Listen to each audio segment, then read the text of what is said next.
Welcome, and thank you for joining us for this evening's event with Ellen Marie Wiseman, author of The Orphan Collector, a heroic novel of survival during the 1918 influenza pandemic. Tonight's program is brought to you by Save Ellis Island, the nonprofit partner of the National Park Service for the restoration and reuse of the historic hospital buildings on Ellis Island's south side. My name is Kathy Galkey. I'm the author of 11 historical fiction novels, most recently, Ladies of the Lake. Coming in April 2025 will be This Promised Land, a story set in the Blue Ridge Mountains of Virginia, available now for pre-order. Tonight, though, I have the pleasure of speaking with Ellen Marie Wiseman. Ellen is the New York Times best-selling author of the highly acclaimed historical fiction novels, The Orphan Collector, What She Left Behind, The Plum Tree, Coal River, The Life She Was Given, and The Lost Girls of Willowbrook. Her novels have been published worldwide, translated into 22 languages, and named to best of lists by Reading Group Choices, Good Housekeeping, Goodreads, the Historical Novel Society, Great Group Reads, and more. You can visit Ellen online at ellenmariewiseman.com. If you have questions tonight, please type them in the chat. We'll be taking questions from the audience at the end of the program. And now I'd like to welcome Ellen. Welcome, Ellen. Hello, Hi. can you hear me? I can. Okay, It's so and you good can to see have me you too? here. Well, thank you for that lovely introduction and thank you for having me. My pleasure. My pleasure. We're so eager to talk about your book. I have to tell you that I thoroughly enjoyed The Orphan Collector. You created just a fascinating story of a very tragic time in our country's history. And so I really want to ask a lot of questions about it tonight. Sure. When people ask you what the novel's about, what do you tell them? Well, first I say that it's set in 1918 during the Spanish flu pandemic. And it's set in Philadelphia, and I chose Philadelphia because that was the hardest hit city in the United States at the time. And it's about a young German immigrant whose father is off fighting in the war, and she loses her mother to the flu. And so she ends up having to take care of her twin baby brothers, and they're very, very poor. They live in the tenements, and eventually they run out of food, and so she must go into the quarantine city in search of food. But she makes the decision to leave her infant baby brothers behind, and when she comes back, they're gone. Ooh, wow. Wow. That whole setup is absolutely fascinating. This this whole thing about the flu was especially interesting to me because at the time I read it, I was working on, and I'm still working on, a book set during, or that begins with, the flu pandemic. I had a 13-year-old boy in the case of my story.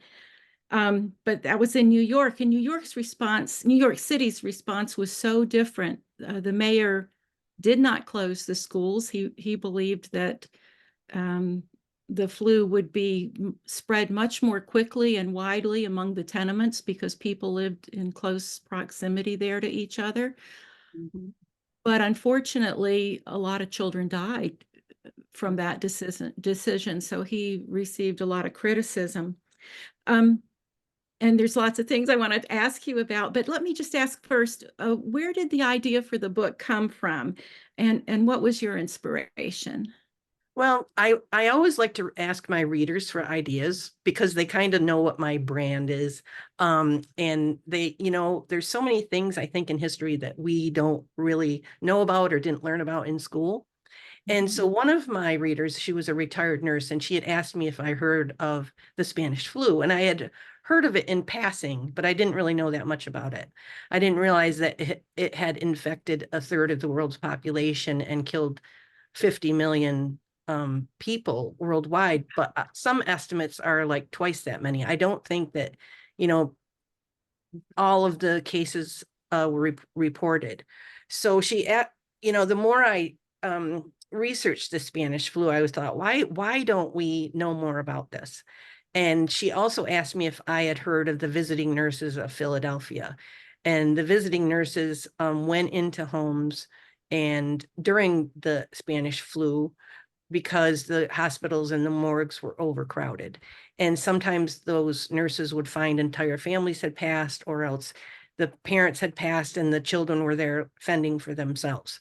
Um, so that kind of gave me, well, at the same time, a friend of mine had told me about her son-in-law, who was a twin, how him and his brother were found in a closet as infants.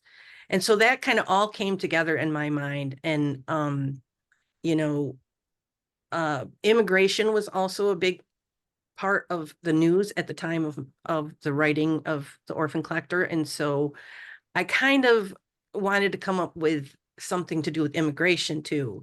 And so that's how I came up with that other secondary character that we're going to probably talk about later.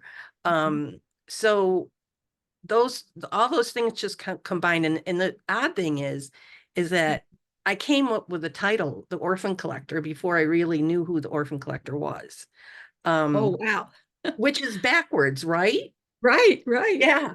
And so it all worked out. And as anybody that's read the book, they know who the Orphan Collector is, and kind of can see how I tied that in there.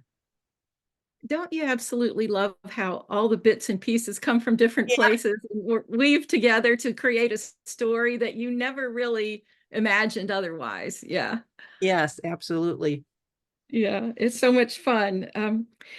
As I read your book and as I did my own research about the Spanish flu, I was really struck with the similarities between what happened then and so many things about when we went through COVID. I mean, Right. we still have COVID, but when we were in the beginning and in the worst of it, there were just a lot of similarities.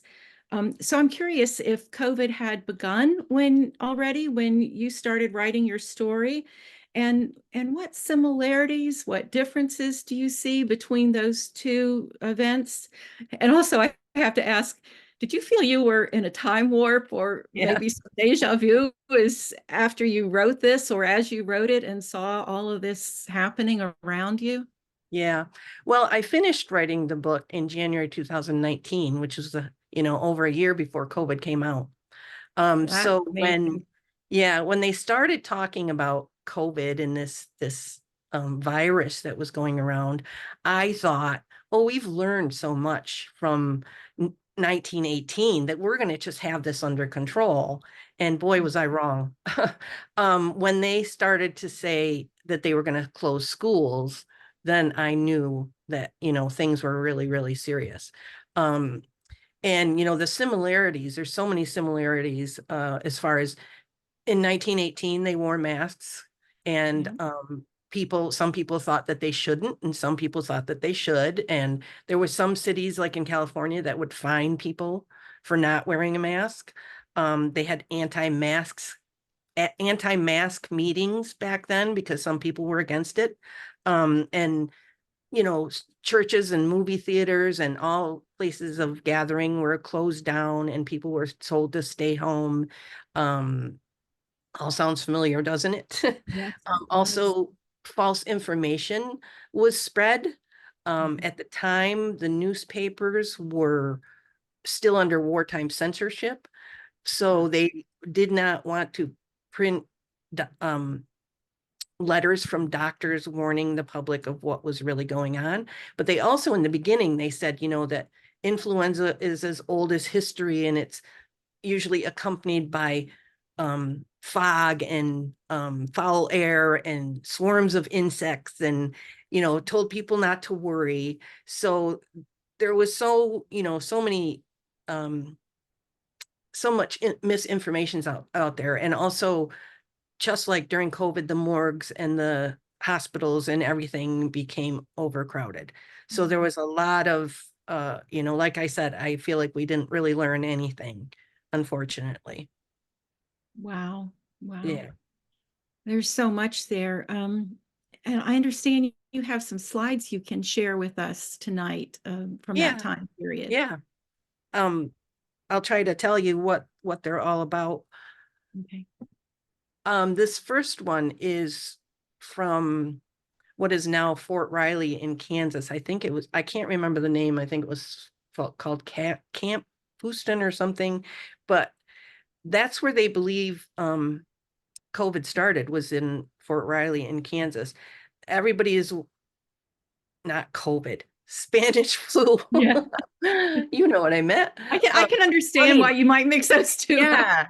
Yeah. The Spanish flu. And the reason everybody called it the Spanish flu was, like I said, newspapers were under wartime censorship. And so the United States newspapers were not allowed to print anything pessimistic because they didn't want our enemies to know that we were having, losing people and losing soldiers.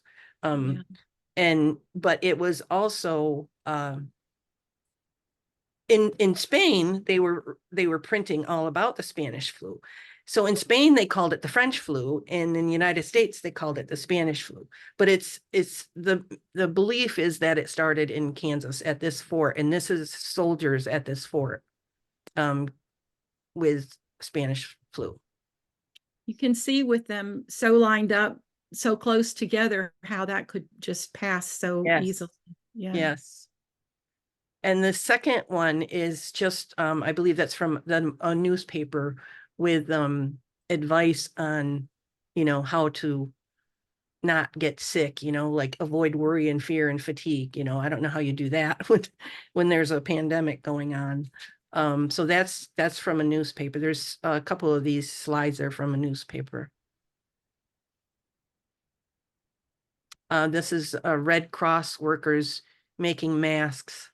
As you can see, I've seen a picture of these nurses next to a bunch of nurses with masks on during COVID, and the similarities are very eerie.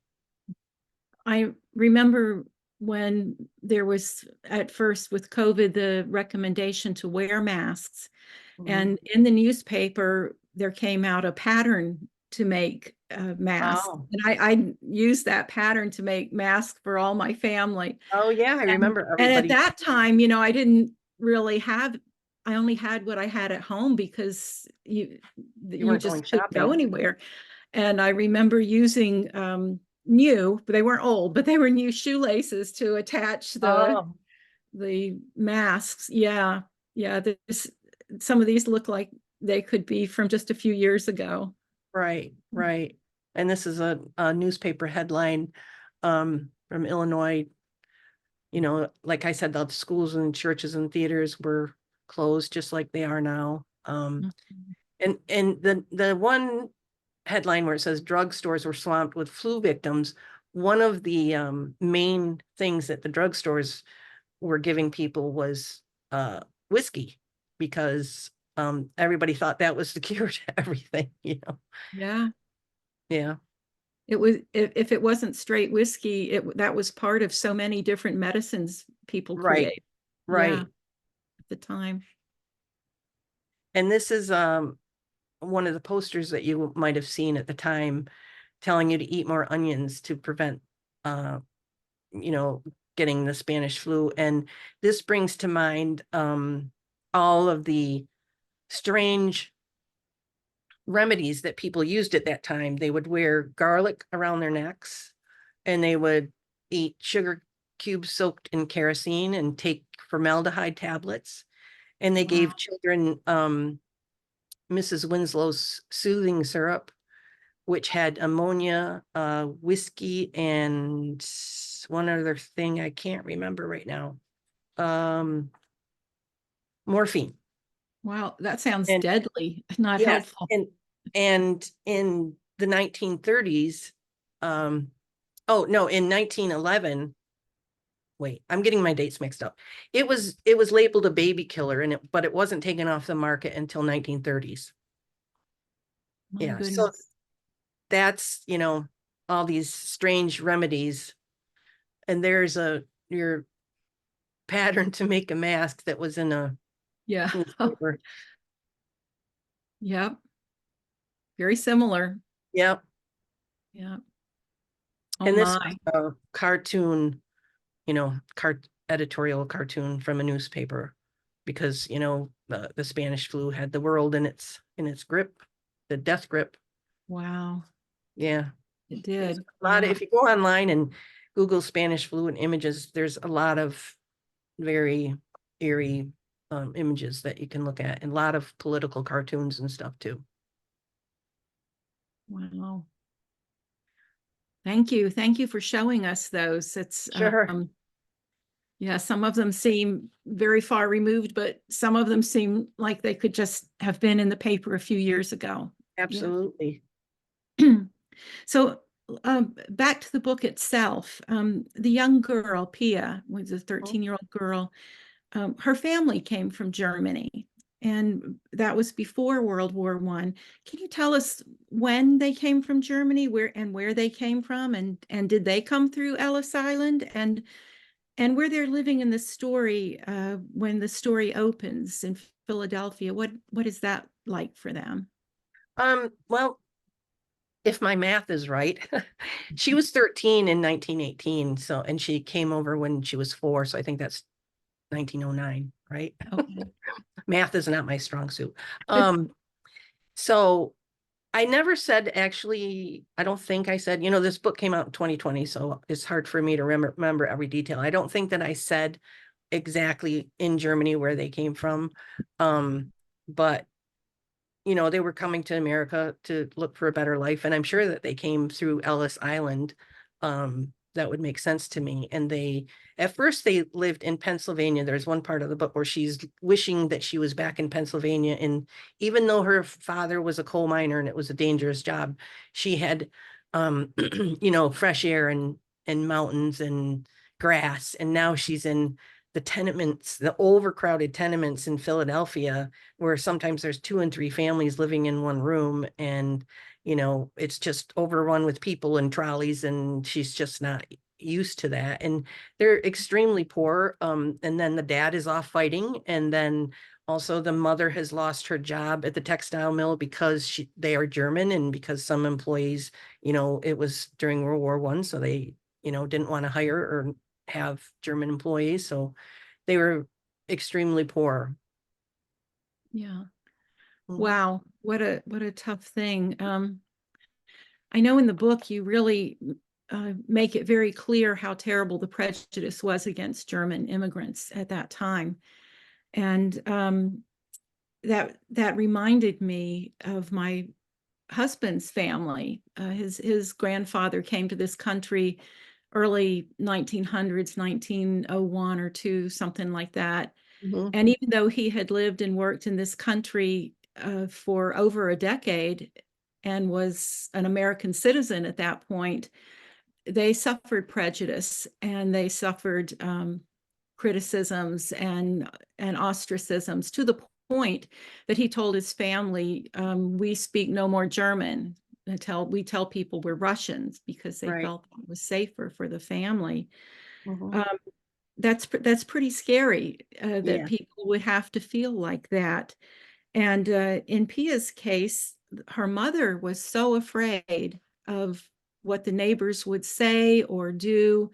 Um, and even though there were other ethnicities in the tenement, in the community, especially Italians were there, she was really, really quite afraid. So tell us what that was like for Pia and her mother, or maybe Pia in school, what that was like, and for her mother at home and in the community, and what did that fear motivate her mother to do that had played such an important role in the story?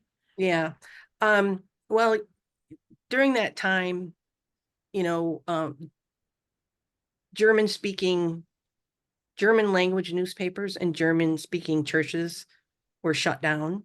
Some of the German churches were painted yellows. Rumors were going around that German Americans were spies and that they were poisoning the food and that they were hoarding arms. Um, some were sent to jail and internment camps, just like the Japanese were during World War II, right? Yeah. Yes.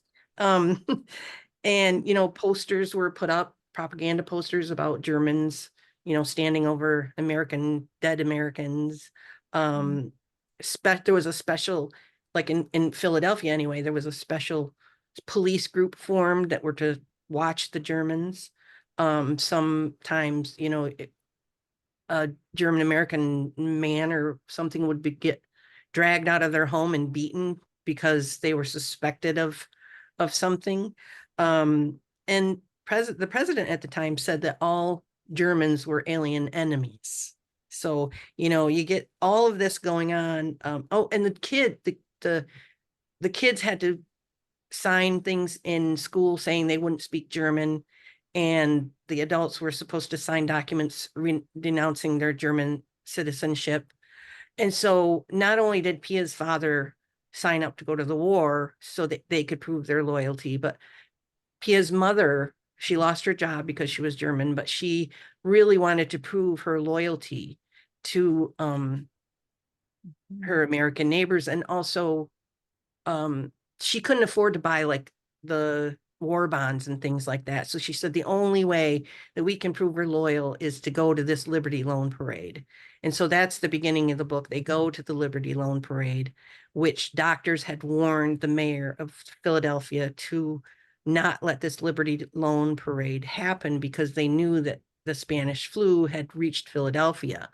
But they wanted to, promote the Liberty loan bonds and get people to buy things. So 200,000 people came to this parade. And so this Spanish flu just infected so many people at this parade that within 6 weeks, I think 12,000 Philadelphians had died. Oh my. Yeah.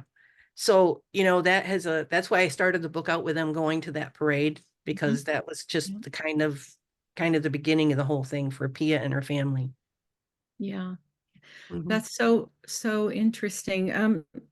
Is there anything in your own family that led you to write about this, or that also led you to becoming a novelist? Or was that like a lifetime aspiration, or something you came to as an adult?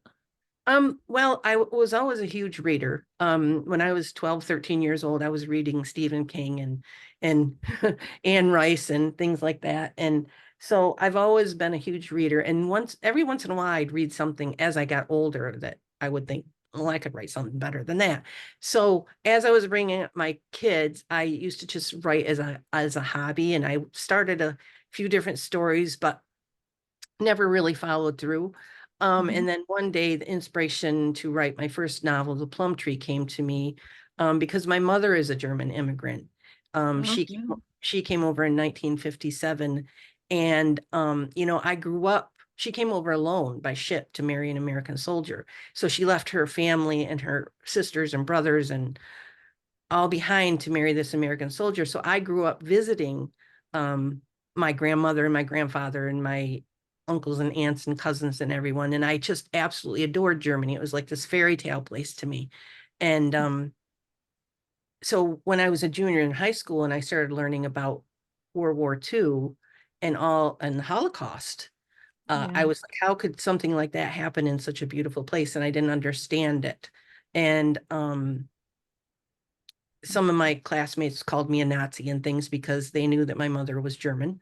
And at the same time, I had grown up listening to my mother's stories. I've been inside the bomb shelter where she hid as a child. My grandmother used to sneak out under the cover of night to leave food out for the Jewish prisoners that were marched by the house to rebuild the air base that was nearby when it got bombed. My Wow. grandfather was drafted and sent to the Russian front, and he was captured and sent to a POW camp in Siberia. But he escaped and he made his way home. But my grandmother didn't know whether he was dead or alive for 2 years until he showed up on their doorstep one day. So I didn't really understand how, you know, to explain to my peers in high school that, not everybody was a Nazi. As a matter of fact, during my research, I found out that only 10% of the German population were members of the Nazi party. So that really inspired me to write The Plum Tree, which was about an average German family and what it was like for them during World War II. And that, when I sold that book, I signed a 2-book deal. And so I had to come up with another historical, Yeah, so I do know. it's kind of led me down the path of historical and, social injustices and things like that. Wow, that's a great journey, and I'm Yeah. glad you're making it because your books are wonderful. They Thank look you. absolutely fascinating. I appreciate Um, that. so after that Liberty Loan Parade that you talked about, Mhm. when the flu spread so quickly, especially among the tenements and the poor, and Pia finds herself alone with her twin baby brothers. She's only 13. She's desperate for food and formula for the babies. But she's afraid to go to her neighbors, afraid to go to anybody Mhm. and for help that she desperately needs. And the city's pretty much shut down. So even if she had money, it would have been so hard for her to find the food she needs. And she's just afraid for so many reasons. And it's at that point in the story that you bring in another important character that we see throughout the rest of the story. And the story takes a major turn at that point. So, can you tell us about that character, please? Sure. Well, Pia, she does knock on a few neighbors' doors, but nobody's answering because they're petrified. They don't they don't want to let somebody in that might be ill. So she knows that she has to leave her apartment building, the tenement building, to somehow find food. And it's I often think about how during COVID we had instant access to all the news. And back then, very few people had a radio. Yeah. Poor people couldn't afford a newspaper. So they had to look out their window and see if anybody was out walking around. And sometimes they would see the the man with the wagon telling people to bring out their dead. She would see these dead people wrapped up in sheets on the sidewalk waiting to be picked up. So Pia says, I have to go and I have to look for food because if not, we're all going to starve. And people actually did starve during the Yeah. Spanish flu because they were too afraid to leave their places, their homes. So at this point, her neighbor across the road, who she does not know, but the neighbor kind of knows about them. This neighbor her name is Bernice, and she is her husband died in the war, and she has recently lost her infant son to the Spanish flu. And so when she sees Pia leaving, she's like, where are those babies? Where are those twin babies that I've seen her and her mother with? And so that sets a whole course, a whole other, like in the book, the chapters go back and forth between Pia and Bernice, and we find out what Bernice does that changes Pia's life. Yeah. I won't get you to tell us all of that because I Yeah. don't want spoilers. I Right. have to say, Bernice was my late mother's name, and so Oh, I'm it sorry. was a bad character. Is a little hard, but that was. But you really do her very well. Although I have to ask, to me, she just really appeared mentally unbalanced, and Mhm. so I'm wondering, as you wrote her, did you see her as doing the things she did more because of her grief journey? Or was she more motivated by her intense prejudice against immigrants? I Or really think, what's that? or why, Yeah, if it's neither I of really, those? I really see it as a combination of the thing of both, because Okay. when her son got sick, she took him to the hospital, but she was turned away. And at the same time, she was seeing immigrants being treated Mm, for the Spanish flu. So she was like, why is my son, who's not an immigrant, being turned away? So I think that I think some grief destroys some people. And so I think it was a combination of that and her extreme prejudice um, that got her, uh, led her down the path that she did took. So really do think it was a combination of things. And I do think, unfortunately, that there are people that are that prejudiced, in the world that would go to extremes if they thought they could get away with it. Yeah. Yeah, We see more of that in the news than we ever absolutely. dream of. Yes. Yeah. Yeah. Well, it was really interesting to me what you said about the visiting nurses. The Mhm. nurses went into homes, and that was a huge risk to take care of people who had the influenza, that they could get it, they could die. And yet they did exactly that, just like doctors did at the hospitals. Mhm. They put their lives at risk. And that reminded me so much of the doctors and nurses and all the medical personnel in our country that worked during COVID, that really sacrificed themselves and their families in order to help people. Um, can you tell us more about those nurses and the risks they faced and what life was like for them? Sure.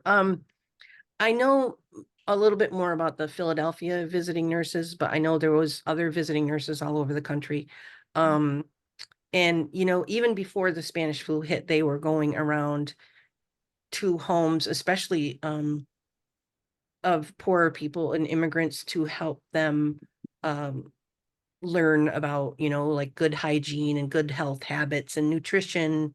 They would even help, they'd go into the homes and they'd sweep the floors and they'd cook and they'd help with the children, and anything, Wow. any anything that needed doing, they would help, they would do, um, and help the mother when she has a baby and things like that. So during the Spanish flu, when the hospitals became overcrowded, they really stepped up and went into these homes, risking their lives to help these people. And like I said earlier, sometimes they would find that entire families had passed away or just the parents, and then these children they'd find living on their own, so they would have to help find places for them.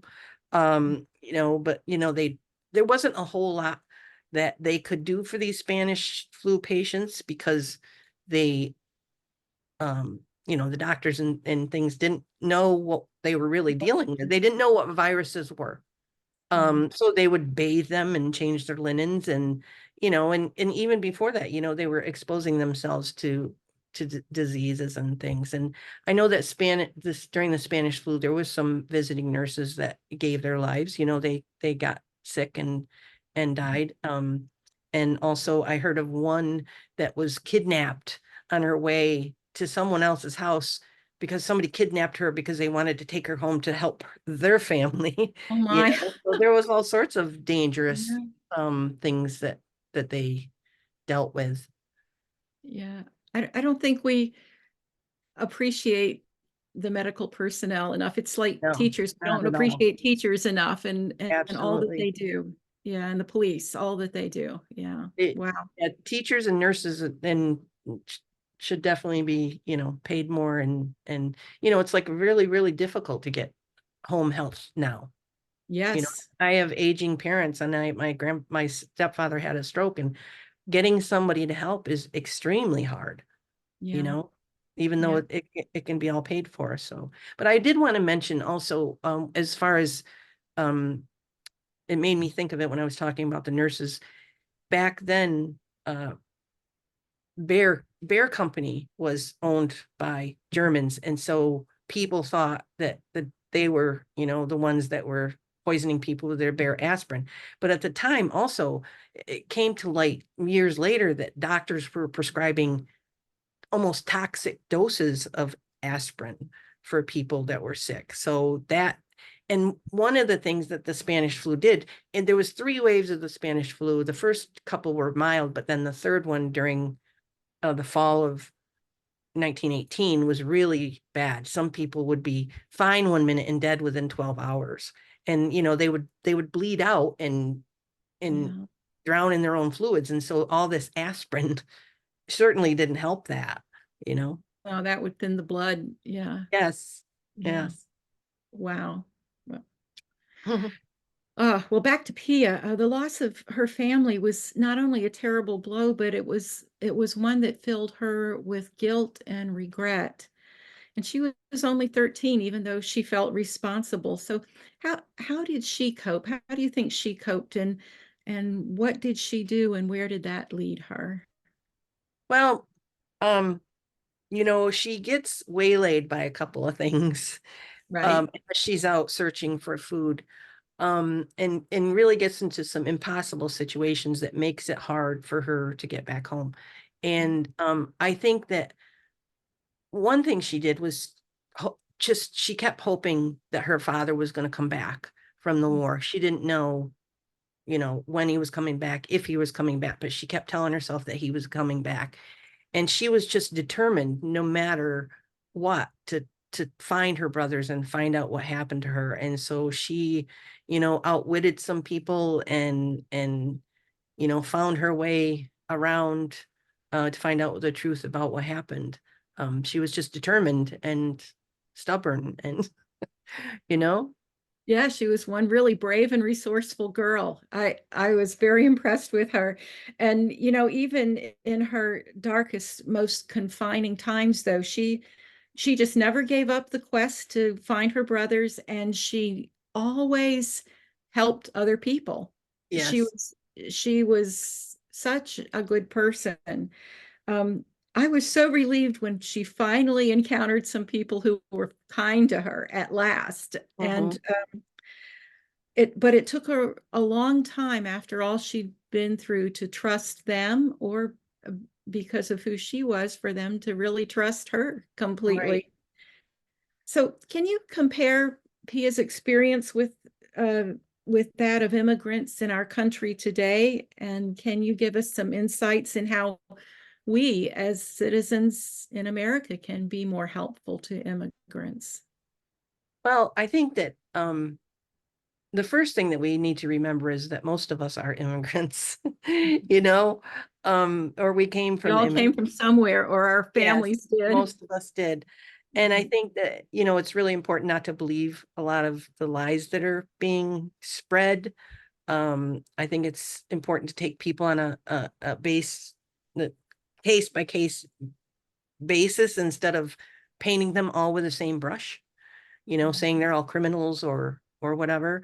And I think, Pia and her family came to America looking for a better life. And I think most immigrants today are trying to escape things that we can't even comprehend, uh, because we live where we live. They're trying to escape violent situations and poverty. And I try to think, there's so many of us that are parents. What would I do to try to protect my children? And I think that that's important to remember, that these are just people trying to, protect their families and do whatever it takes to live and be safe. And that's the way that I look at it anyway. Yeah, those are good insights. Thank you. What would you like listeners and readers most to take away from your book, Alan? Well, I hope that they're inspired by Pia's resiliency and her courage, and her determination against the most impossible odds, even when, she was scared to death. And I hope that Bernice's story will remind people that empathy for others, no matter their race, religion, nationality, is always the right choice. Good, good. Thank you. Thank you. Well, I have to say that your book is just wonderful. Thank It's you. so deeply researched and so beautifully well written. And Thank I you. really learned a lot about the time period. I absolutely loved that. And I came away with some profound insights into the way different people and different groups of people think. That's always a plus, to learn how other people think. Mhm. So I want to thank you so much for writing it. Well, thank But I you for do want reading to ask, I love it. it. I do want to ask, what is next on your horizon? What are you working on now? Well, I've actually written two more books since The Orphan Collector came out. The first one was the Lost Girls of Willowbrook, which is about Willowbrook State School on Staten Island, which is the institution for disabled children that Geraldo Rivera did the expose on in the early 70s. And the one that I just finished is called The Lies They Were Told. And it's about eugenics in America. And this is a huge topic, and I don't know why I thought I could tackle it, but I tried my best. Let's put it that way. The eugenics is the movement to, get rid of the unfit and to try to create a master race. And the US in the 1920s and 30s was the leader in the eugenics movement.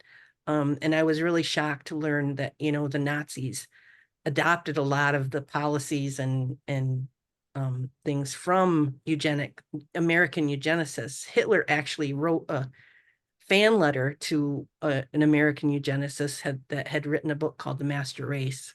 And I think that people are not aware of how much the eugenics policies have affected our so many things about our lives. Marriage laws, the way that we treat the disabled, the way that we treat mentally disabled people, and segregation and immigration laws, and all of those things are affected and by some of the old eugenics policies. So this book is about a young woman who leaves Germany. Everybody's from Germany in my books. For a better life in America. And it actually starts out with her going through Ellis Island. That's where the first chapter starts, and she's with her mother and her younger brother. And so she runs into all these examinations and mental tests and things that she was not prepared for. And her brother is deemed feeble-minded, and so he's deported. And because of his age, her mother has to go back to Germany. So here she is, and she has a 2-year-old. She's an unwed mother. And so here she is in America alone. And she ends up working in a cabin in the Blue Ridge Mountains. Because she has nothing. She has no one. And it's hard to explain how it ties together, but I chose the immigration and the Blue Ridge Mountain situation from when the Blue Ridge Mountain people, the disabled, or the 500 families were displaced to form the Shenandoah National Park, and they were labeled feeble-minded, and their children were taken and sterilized, and all of these are eugenics policies, and all of these things were used to get these people out of there and take their land to make the park. So it's just kind of a whole big, huge subject. Wow. I knew about the eugenics during World War II and before that led up to that time, but I never knew about the Shenandoah Park. That's fascinating. And there, all the fitter family contests, better baby contests, and things like that were all run by the eugenics. I don't know what I'm drawing a blank about the right word right now. Movement, maybe, or movement in the United States. It's really a very, very deep subject. It sounds it. Well, is that book out now, or is it No, coming I out? just turned it into my editor. I've just still got the copy edits and all that fun stuff to do. Okay. So that book comes out in August of 2025. So I'm hoping that it will be available for pre-order soon. Good. I look forward to that. Yeah. Thank you. Yeah. Now looks like we've got a lot of comments in our chat. Let's see if we can get to some of these questions. Let's see. Tracy says, my grandparents were Irish immigrants. My grandfather died in New York during the pandemic of 1918. I'm so sorry. He left a wife and 5 children. The youngest was a year old, and that was my father. Wow. Wow. And Janice says, I can't imagine not being inspired to write with your family history. Uh, Ellen, that's incredible, she says. And I'm sorry if I'm mispronouncing this, but Fakalella says, did the masks actually protect the nurses against the flu? Could you speak to that, Ellen? Um, I really have to believe that they did. Um, I wasn't expecting that kind of question. I have to believe they did because it's like when our children were in school, my grandchildren were in school and they had to wear masks, there was a lot of less colds and other illnesses dropped down. So it had to do, with the mask. That's my theory, but I'm not a doctor, so Yeah, had to help. Yeah. Okay, the next question is who paid the traveling nurses? They were going door to door, treating all people, even poor people. So how did they get paid? And she also says, I wondered that the whole time Bernice was selling kids, was she getting paid to be this fake nurse? Mhm. um well, Bernice was selling kids, getting paid by selling kids. But as far as the nurses who paid them, I did see an advertisement for recruiting a visiting nurse. And I think it was just done by the hospitals. Okay, Yeah. makes sense. Mallory also asked, did you consider a different ending or was this the ending you originally planned on? She must have read the book, it sounds like. Yeah. Well, without giving anything away, yeah, it was what I planned on. Yes. Yeah, yeah, good. Okay, let me just see. There's if anybody else has any questions, go ahead and put them in the chat. Um, in the meantime, um, I'd like to ask you just another question, Alan. When you do your research in this book is amazing, and I can tell from what you've talked about this next book that deals with eugenics that you spend a lot of time and bring in a lot of detail. Can you give us an overview of your research process and your writing process? Give us a Sure. sneak peek into your mind. Yeah. Well, it's kind of a mess in there. Um, what I usually do is once I decide on a topic, I try to find as many books as I can on the topic, and read very quickly and make notes and put little sticky notes in the books. Just I need to have my head wrapped around the whole concept at first. And I wish that I could say, well, I take 6 months to research, but I don't have that kind of time because I'm always on a deadline. So it's usually a couple weeks. And then of course I have those books right by my side the entire time I'm writing because there's always something that pops up that you need to know. Right. So it's kind of a really messy process, but I guess it works. That's great. That's Mhm. great. And do you outline ahead of time or do you uh Yes. okay. I do outline. I don't always follow the outline because, as you know, the characters sometimes do things that surprise you and take you in a different direction. But Yeah. I like to have some kind of roadmap, and I always like to know my ending ahead of time. A Yeah. couple of books, I had to figure out the ending as I was going along, and it was really driving me crazy. Yeah. I I like to think too know it where I'm helps. going. Yeah, it helps to have that idea of where you're Yeah, going. And if I didn't have an outline or a synopsis at least to follow, I think I'd go off on too many rabbit trails. right, right. And Yeah. when you're on a deadline, you can't do that. No, you can't. So You can't. Well, let's see. Looks like there's a couple more things in the chat here. Let's see. Um, Dorothy says, is there an estimate of how many children became orphans in 1918 then during COVID? oh, I'm um, comparing that. yeah. I feel like, I mean, like I said, I mostly researched Philadelphia, and I feel like for some reason, like this, like I said, the research was what, 5 years ago. For some reason, like this number 3,000 orphans in Philadelphia, but I feel like it would be more than that. I'm sure there was hundreds of thousands. 675,000 Americans died during the Spanish flu. And those are the cases that we know about, I know that number is way, way more for COVID. So I don't really have any idea how many orphans were made because of COVID. Yeah. I don't think we can really have any concept about how many orphans were left from that Spanish flu.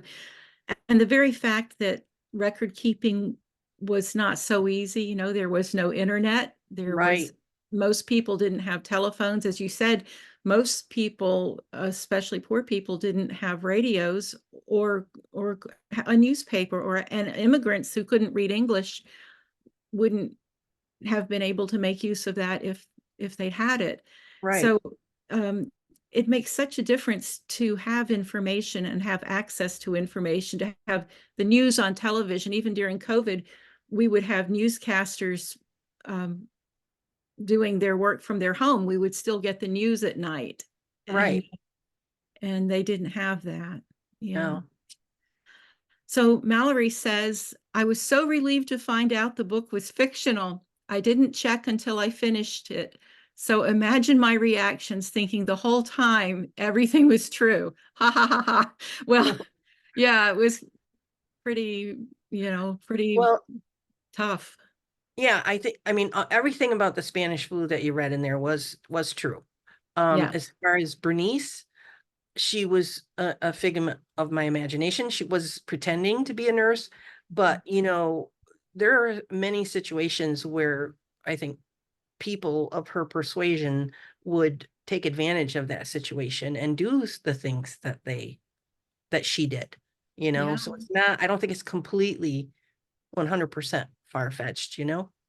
No, I don't think it is. And there have been a number of historical fiction novels that have come out in the last 2 or 3 years that expose some things that are very similar Right, in different parts of the country, not that happened during the Spanish flu, but at different times in the country. And it's really scary. I mean, you read about the children on Indian reservations, yes, and you read about orphans and children who were in poor families that were just picked up and sold.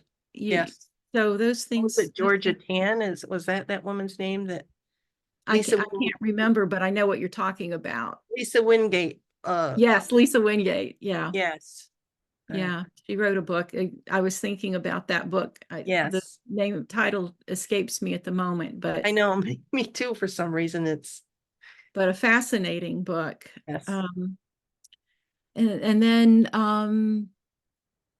uh, Fasalela, I'm not sure. I'm so sorry if I'm mispronouncing this name. Says, thank you for a fascinating discussion. Kathy, great job in pinch hitting tonight. Oh, that's nice. Oh yeah. Yeah, our regular interviewer who was going to do this tonight got sick and lost her voice. So I was so sorry for that. I hope she feels better soon. But I was honored that I got to do this interview and spend this time with you, Ellen. I've really enjoyed it. I so appreciate you being here and sharing your book with us. Well, I Thank you. really appreciate you stepping up and helping us out when we need it. And I loved all your questions, and I think it was a really pretty good discussion. I think so too. I think it was excellent. So thank you so much. Thank Take you. care, and we'll see you again. All right. Okay, Thanks. thanks. On behalf of everyone at Save Ellis Island, thank you for participating in tonight's event. You can buy a copy of Ellen's book at your local bookstore or on Amazon or any of your online vendors. So join us for our next free author series virtual event on October 3. Mary Helen Fine will be discussing her book, Stitching a Life, an immigration story, with author Susan Meisner, who will do the interviewing. Susan is the author of A Fall of Marigolds and many other wonderful books. So visit Ellis Island's website to find out about other upcoming virtual events and special tours and how to become a member.